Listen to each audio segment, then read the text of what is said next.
여러분, 그리스도인에게 중요한 것이 무엇입니까? 사도 바울은 이것을 이렇게 알려줬습니다. 그런즉 믿음, 소망, 사랑, 이 세 가지는 항상 있을 것인데 그 중에 제일은 사랑이라.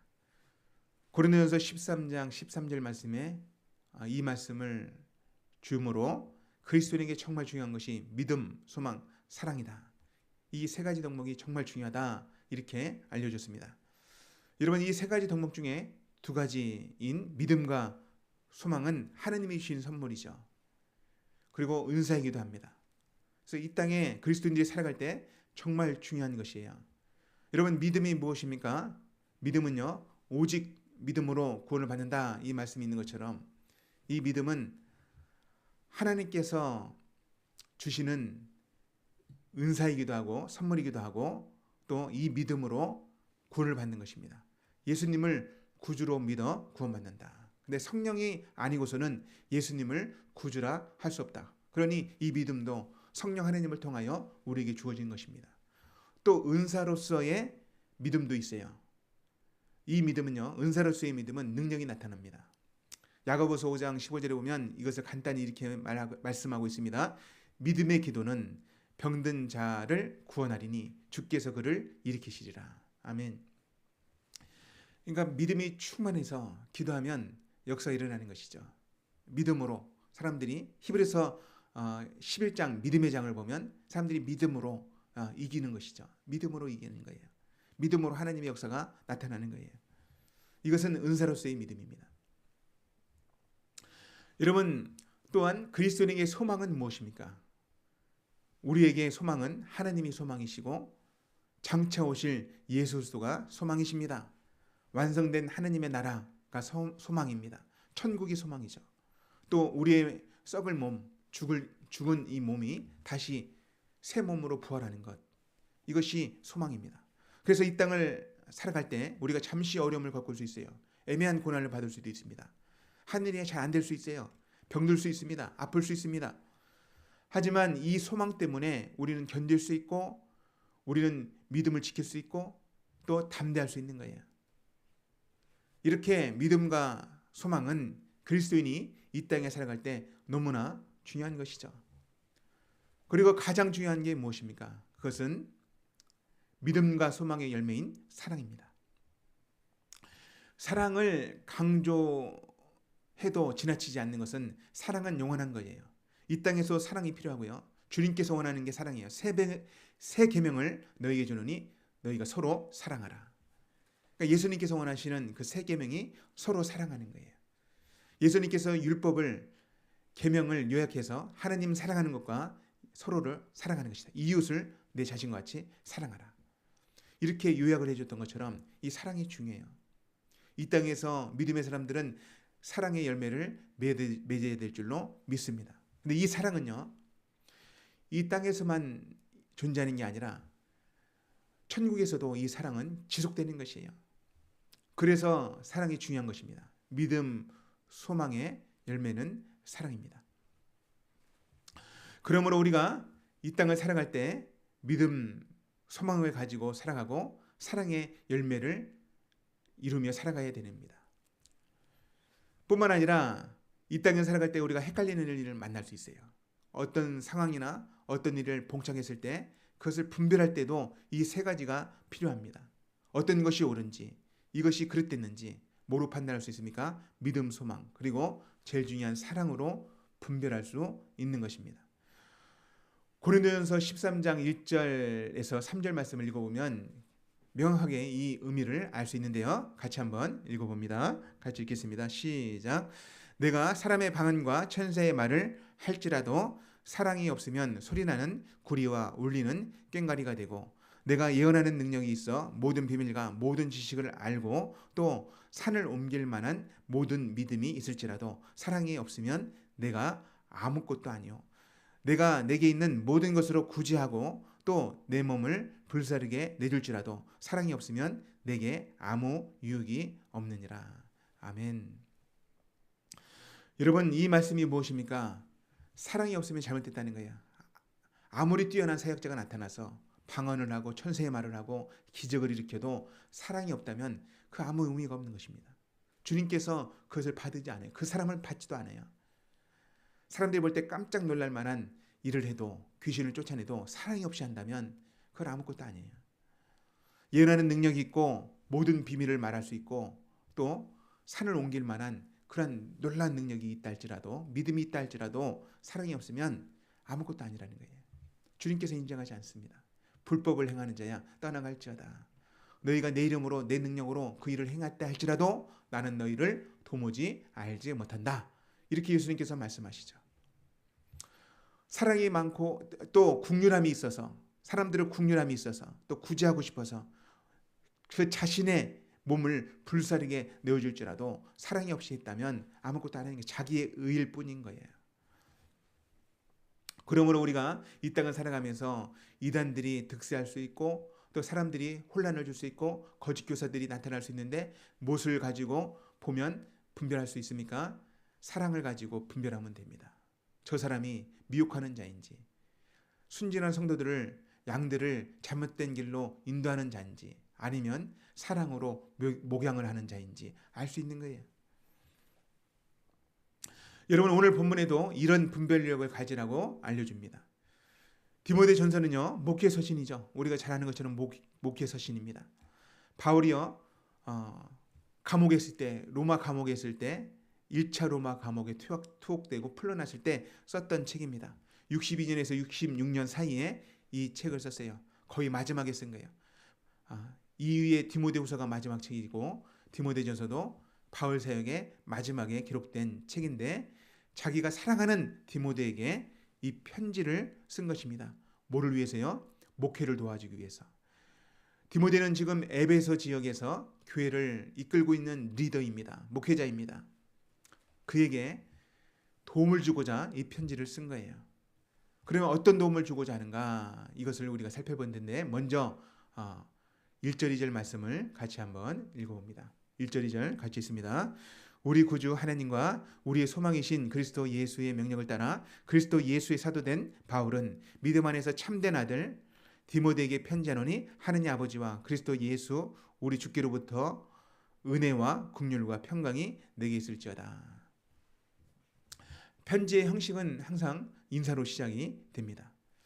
근데 이 인사를 우리가 통해서 알아야 될 것은 바울이요, 사도 바울이 분명한 소명의식이 있어요. 나는 예수님께로부터 보냄을 받은 자이다. 사도이다. 이것은 바울의 존재 이유요, 사역의 이유입니다.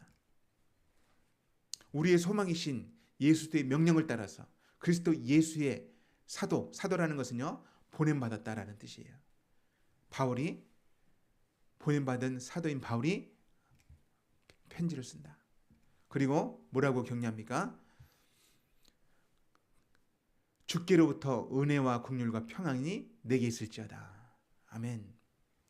하나님께서 주신 값없이 주신 은혜, 그리고 긍휼히 여겨주심, 그리고 평강, 에이렌에 하나님과 화목하게 되기를, 그 은혜가 있기를 축원한다. 여러분, 오늘도 우리에게 있어야 될 것이 이 은혜와 긍휼과 평강인 줄 믿습니다. 저와 여러분에게 이 은혜와 긍휼과 평강이 있기를 축원합니다. 이제 곧 이어서 편지를 쓴 이유가 나옵니다. 3절 4절입니다. 제가 읽어드릴게요. 내가 마가도냐에 갈 때에 너희를 권하여 에베소에 머물라 한 것은 어떤 사람을 명하여 다른 교훈을 가르치지 말며 신하와 끝없는 족보에 몰두하지 말게 하려 함이라. 이런 것은 믿음 안에 있는 하나님의 경륜을 이름보다 도리어 변론을 내는 것이라. 여러분, 디모데 전서는 처음부터 이 편지를 쓴 이유가 나와요. 그 이유를 간략하게 말하면 뭡니까? 다른 교훈을 가르치지 말라는 거예요. 신화와 사실이 아닌 이야기와 끝없는 족보 이야기를 하지 말라는 것입니다. 이것을 하지 못하게 하려고 너를 디모데를 에베소에 머물라 한 것이에요. 이런 변론과 이런 족보 이야기는요, 질문과 논쟁만 일으키는 거예요. 변론만 일으키는 거예요. 아무 유익이 없습니다. 교회에 아무 유익을 못 줘요. 하나님의 경륜, 하나님의 사역은 이것으로 되는 게 아니에요. 오히려 혼란만 줄 뿐이죠. 하나님의 일은 이런 변론으로 이루어지는 게 아니라 믿음으로 되어지는 것입니다. 그래서 이런 이야기를 하지 못하도록 편지를 쓴 것입니다. 이제 바울이 이 편지를 써서 교훈하는 목적이 나오는데 5절 말씀입니다. 5절 말씀 제가 읽어드립니다. 이 교훈의 목적은 청결한 마음과 선한 양심과 거짓 없는 믿음에서 나오는 사랑이거늘. 사도 바울이 교훈하는 것은 무엇입니까? 사랑이에요. 사랑. 사랑의 열매를 맺으라는 것입니다. 청결한 마음, 선한 양심, 거짓 없는 믿음에서 사랑의 열매를 맺으라. 이것을 내가 원한다. 그러니 쓸데없는 변론, 그리고 족보 이야기, 확인도 안 되는 족보 이야기 하지 말라는 거예요. 혼란 일으키는 거 하지 못하게 하라는 거예요. 그게 중요한 게 아니라는 것입니다. 자기 지식을 자랑하려고 하는 것, 자기도 알지 못하면서 말하는 것 하지 말라는 것입니다. 이것을 구체적으로 6절 7절에 더 분명하게 말합니다. 사람들이 이에서 벗어나 헛된 말에 빠져 율법의 선생이 되려 하나 자기가 말하는 것이나 자기가 확증하는 것도 깨닫지 못하는도다. 그러니까 사람들이요, 이 당시에 예수 그리스도의 복음이 증거됐잖아요. 예수님께서 공생의 사역을 하시고 사도들이 성령 하나님을 받고 나서 복음이 삽시간에 온 유럽에 퍼집니다. 로마까지 다 퍼졌죠. 터키 지역도 퍼졌습니다. 그리스 지역도 퍼졌습니다. 근데 시간이 10년, 20년, 30년이 지나니까 어떤 일이 벌어지냐면 예전의 습성으로 돌아가는 거예요. 예전에 유대인으로서 율법에 대해서 알고 지켰던 것, 이것을 그냥 말하고 싶은 거예요. 이게 하나님의 사역도 아니고 일도 아닌데 그것을 하고 싶은 거예요. 그래서 그거 하지 말라는 거예요. 너희들이 율법의 선생이 되려고 하고 종교적인 형식에 너희들이 자랑하려고 하지만 그거 하지 말라는 거예요. 너희들도 다 지키지 못하지 않냐는 거예요. 너희들도 다 깨닫지 못하지 않느냐는 거예요. 확증하지도 못하고 헛된 것을 하지 말라는 거예요. 너를 높이려고 하는 것, 그거 하지 말라는 거예요. 이제 바울은요, 율법의 사용법에 대해서 간략하게 알려줍니다. 아주 쉽게 알려주는데 8절 9절입니다. 그러나 율법은 사람이 그것을 적법하게만 쓰면 선한 것임을 우리가 안다. 그러니까 율법을 제대로 사용하면 그거 선한 것이다.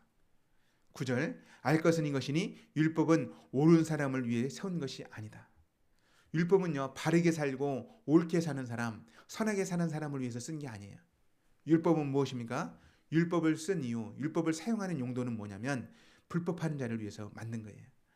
오직 불법하는 자와 복종하지 않은 자와 경건하지 아니한 자와 죄인과 거룩하지 아니한 자와 망령된 자와 아버지를 죽이고 어머니를 죽이는 자와 그리고 음행하는 자와 남색하는 자, 동성애하는 자와 인신매매하는 자와 거짓말하는 자와 거짓 맹세하는 자와 기타 바른 교훈을 거스르는 자를 위함이다. 그러니까 율법의 용도는 무엇입니까? 불법을 행하는 사람들, 법을 어기는 사람들, 악한 일들을 하는 사람들, 이 사람들을 위해서 율법이 주어진 거예요. 그거 하지 말라고. 그거 하나님의 뜻이 아니라고. 하나님께서 그거 하면 심판하신다고. 그러니 율법을 어떻게 써야 됩니까? 옳게 써야 되는 것이죠. 여러분, 디모데가 지금 사역을 어디서 합니까? 에베소 교회에서 하잖아요. 예전에 사도 바울이 에베소 교회에서 사역을 하면서 사도행전을 보면요, 그때 음란한 사람들, 그리고 마술책을 가졌던 사람들, 우상을 섬겼던 아데미 신전에 모였던 사람들이 다 회개하지 않습니까? 예수님을 이제 믿고 따르잖아요. 근데 율법 교사들이 들어가서 율법을 다시 가르치는 거예요. 예수님을 믿고 따라가는 그 사람들, 하나님을 믿기로 작정한 사람들한테 왜 율법을 가르칩니까? 그것은 종교적인 형식일 뿐이에요. 잘못된 거예요. 그러니 바르게 율법을 사용하라는 것이에요. 그게 하나님의 뜻이 아니라는 거예요. 이제 사도 바울이 정말 원하는 게 무엇입니까? 사도 바울이 정말 원하는 것은 11절 말씀입니다. 11절 말씀을 같이 한번 읽어봅니다. 11절 같이 있습니다. 이 교훈은 내게 맡기신 바 복되신 하나님의 영광의 복음을 따름이니라. 아멘. 바울이 정말 원하는 것은요, 헛된 논쟁, 헛된 일이 아니고 율법을 지키느냐 지키지 않느냐, 남을 정죄하는 일이 아니고 교회를 혼란스럽게 하는 일이 아니고 하나님께서 바울에게 맡기신 그 영광의 복음, 복되신 하나님이 주신 그 영광의 복음이 힘있게 확산되는 거예요.